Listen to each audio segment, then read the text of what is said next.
هذه الحلقة برعاية لينجو MES Performance، التطبيق الذكي لمراقبة أداء خطوط الإنتاج لحظة بلحظة وتحليل الأعطال لرفع كفاءة المصنع وتحقيق أعلى إنتاجية. يا صباح الخير عليكم. يوم جديد بنتعلم فيه حاجة جديدة. النهاردة معانا ضيف من ضيوفنا المميزين. معانا النهاردة المهندس مصطفى هيعلمنا ويشرفنا وينورنا. صباح الخير يا باشمهندس مصطفى، عامل ايه؟ صباح الخير يا باشمهندس كريم، عامل ايه الاخبار؟ كله زي الفل يا هندسة، ربنا يحفظ حضرتك. طبعا احنا نسمع عنك كتير، بس خلينا نسمع من المهندس مصطفى. مين هو المهندس مصطفى للزملاء؟ ربنا يخليك. اتشرف بوجودي معاك يعني الاول. وانا اسمي مصطفى ابو السعود، مهندس ميكانيكا. انا اخدت بكالوريوس الهندسه من الاكاديميه البحريه في 2019، وخلصت الماجستير في هندسه سيارات في 2022، وحاليا بعمل الدكتوراه بتاعتي في اليابان في جامعه كيوشو. وانا برضو عندي ستارت اب بتاعتي ليها علاقه بحته الفليت مانجمنت او اداره اساطيل العربيات. احنا بنقدم سوفت وير كده للشركات اللي عندها عدد من العربيات، ان هو يساعدها على اداره كل حاجه تخص العربيه بقى، من صيانات ومصاريف وغيره. بس ده كده انا سريعا يعني. يعني ما شاء الله على حضرتك، يعني علم كبير وهنتعلم ونستفاد منك. يا ترى هتعلمنا ايه النهارده يا هندسة؟ انا اللي حابب اتكلم فيه النهارده ان احنا دلوقتي هندسه سيارات عامه، الماركت بتاع الشغل عامل ازاي. انا حابب الناس تستفيد من ده في اللي بيتارجت ان هو يدخل او انترستد في هندسه سيارات، ان هو يبقى شايف الماركت وهو طالع يشتغل هيبقى رايح لفين. فلو احنا بصينا كده ببساطه هنلاقي ان الماركت دلوقتي متقسم. لو انا مهندس سيارات وجيت اتخرجت، هلاقي ان اكتر حاجه هتيجي في دماغي ان انا هبقى مهندس صيانه في مركز صيانه، سواء بقى مركز صيانه ده متخصص في العربيات الباسنجر فيكلز، العربيات العاديه، او العربيات بقى الميد ديوتي والهيفي ديوتي زي التريلات وغيره. ده اكتر حاجه هتيجي في دماغ اي شخص ان هو هندسه سيارات. بس في جزء تاني اخر كده احنا ممكن بيغيب عننا شويه، اللي هو بيسمى اداره الاساطيل او الفليت مانجمنت عامه. دي شغلانه مهمه جدا لاي مهندس سيارات، بيبقى مطلوبين جدا، وبيبقى فيها شغل كتير جدا، واي شركه عندها عربيات بتبقى محتاج الشخص الفليت مانجر ده. وبيبقى كل ما الشخص ده متخصص في السيارات اكتر، مش مجرد يعني مش هندسه ميكانيكا فقط، هندسه سيارات كمان، ده بيبقى احسن واحسن.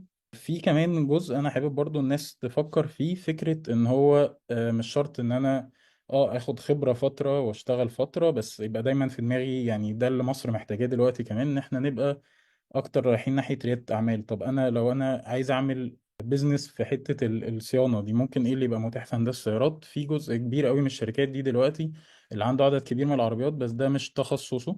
يعني مثلا شركة بتبيع أغذية بس هي عندها عربيات توزيع كتير جدا، هم مش بتوع صيانة عربيات. بالنسبة لهم الأحسن إن أنا حد يجي يشيل أصلا قصة الصيانة دي من عندي خالص، ويعمل لها أوت سورس. فده بيبقى بيزنس كبير جدا، ناس كتيرة شغالة فيه دلوقتي. ده بيبقى حلو جدا وشباب كتير شغالين فيه. ان هو بيبقى تحتيه شركات كتير، هو اللي مسؤول عن صيانة العربيات بتاعتهم كلها بالكامل، هو اللي بيقول العربيات دي تتصين امتى، وهو اللي يدخلها صيانة وهكذا.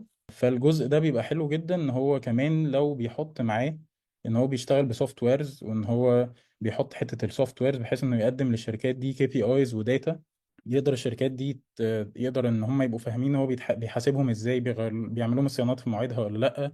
فالشركات دي بتبقى مبسوطة اكتر منه لو هو بيقدم لهم الداتا دي. فطبعا حتة السوفت وير دي لو دخلها معايا بتبقى من الحاجات الحلوة جدا. طب ده بيساعدك في ايه؟ بيساعدك في ان انت بيساعد الشركات دي انها بدل ما الشركات دي كلها كان شغلها كله كوركتيف مينتنس، وده ياخدنا بقى لحتة انواع صيانة السيارات.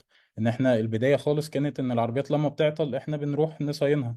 فابتدينا لا نخش في حتة البريفنتيف مينتنس، او ان انا اكتر مش مجرد حاجة كوركتيف، لا انا اكتر بقيت انا اللي بشوف الصيانات الحاجة المفروض الطبيعي انها تتعمل ايه، او الصيانات الدورية ايه، وانا بعملها في مواعيدها بمواعيد معينة. فده بالنسبه لي حاجه مثلا شبه ايه، تغيير الزيت العربيه، تغيير كاوتش العربيه. طب السوفت ويرز والحاجات دي ممكن تفيدني في ايه؟ الحاجات دي ممكن تفيدني طبعا في ان انا بقيت خلاص عارف العربيات بالنسبه لي، بقيت قادر انا رابط بكل العربيات دي، بقيت عارف العربيات دي الكيلومتر بتاعها وعددها ايه. فبقى انا شخصيا كاللي ماسك الصيانه للشركات دي بقيت انا عارف مواعيد الصيانات بقت امتى. فانا اللي بقيت بقول لهم لا تعالوا انا هعمل لك الصيانه دي، المفروض العربيه دي تعمل لها صيانه فلانيه. فانت كمان ساعدتهم في ان هو يتحول من كوركتيف مينتنس لبريفنتيف مينتنس، الصيانه الوقائيه او الصيانه الدوريه.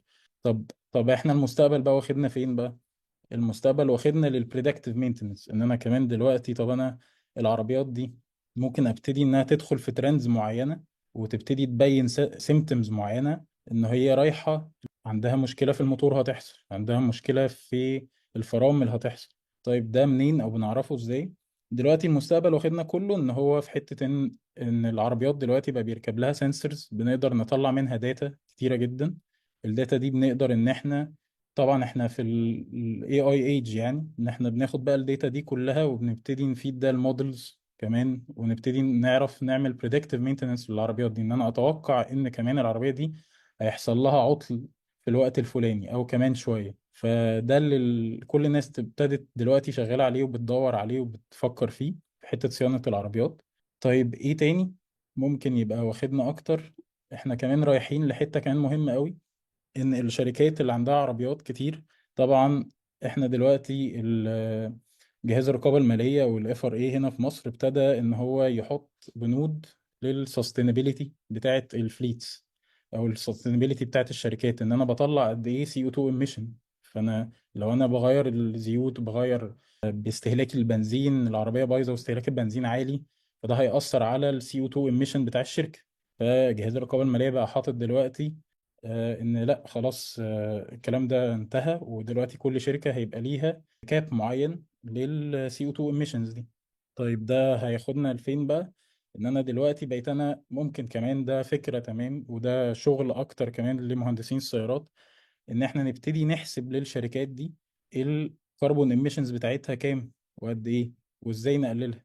ده عن طريق اصلا ممكن حسابات بايكويشنز عادية احنا بنتعلمها في الكلية، او عن طريق كمان اكتر لو انا بحط بقى سنسورز وبستخدم سوفت ويرز، وبقدر ان انا اساعد الشركات دي بالفعل ان هم يقللوا الكربون بتاعهم، الكربون ايميشنز بتاعتهم، لان بعد كده هيبقى في ضرائب وارقام وفلوس بتدفع في الارقام دي كلها، عشان الشركات دي لازم غصب عنها الكربون ايميشنز بتاعتها هتقل. فانا محتاج كمهندس سيارات ان انا ابقى وانا متخرج يبقى عينيا مفتوحه كده على الماركت، وابقى انا شايف انا رايح لفين. فانا محتاج ابتدي اقرا اشوف ايه الترندز اللي جايه. ده مش شغل عيب او مش شغل وحش ان انا ابقى في مركز صيانه، بس لازم ابقى برضو عارف انا المستقبل واخدنا لفين ورايح لفين. وفي شغل كتير وفي بيزنسز كتير ممكن تتفتح، وفي شغل كتير جدا مهندسين السيارات بس لو بصوا حواليهم اكتر شويه. فاحنا ده اللي احنا بنحاول نقدمه يعني. حتى احنا عندنا احنا في الشركه يعني في هندل يعني، اللي هو الستارت اب بتاعتي، احنا بنقدم ده يعني. احنا بنعمل نولج هاب كده موجوده، الناس تخش تقرا تتعرف اكتر على الفليت مانجمنت والشغل رايح لفين والترندز رايحه لفين. فانا كمهندس سيارات لازم ابقى باصص على ده دايما يعني.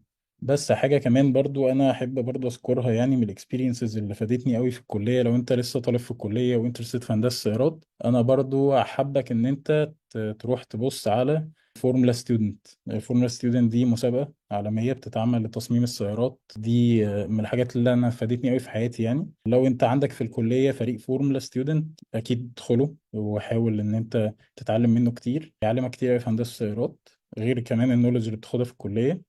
حاجة كمان، لو انت ما عندكش بقى فريق اصلا يعني، حاول، نصيحتي ان انت تعمل انت الفريق ده في الكلية. طبعا يعني انا شرفني ان انا اساعد اي حد حابب ان هو يبتدي حاجة شبه دي يعني. انا ممكن توصلوا لي على لينكد ان عادي ونقدر نتكلم في ده يعني. يعني اتمنى كده يا باشمهندس كريم يكون فت يعني. برضو لو عندك سؤال او حاجة اكيد قول لي يعني. حضرتك مش ساعدتنا بس، حضرتك علمتنا وفهمتنا وشرفتنا ونورتنا. احنا متشكرين جدا ليك هندسة. وانا كان عندي اكتر من سؤال، بس الصراحة كلام حضرتك كان ممتع جدا جدا وشيق، خلاني يعني اسمع واتعلم اكتر ما اسال واستفهم. شكرا جدا ليك. شكرا جدا ليك يا باشمهندس مصطفى، وصباح الخير يا باشمهندس مصطفى. صباح الخير يا باشمهندس كريم، وصباح الخير يا صيام. شكرا يا باشمهندس جدا.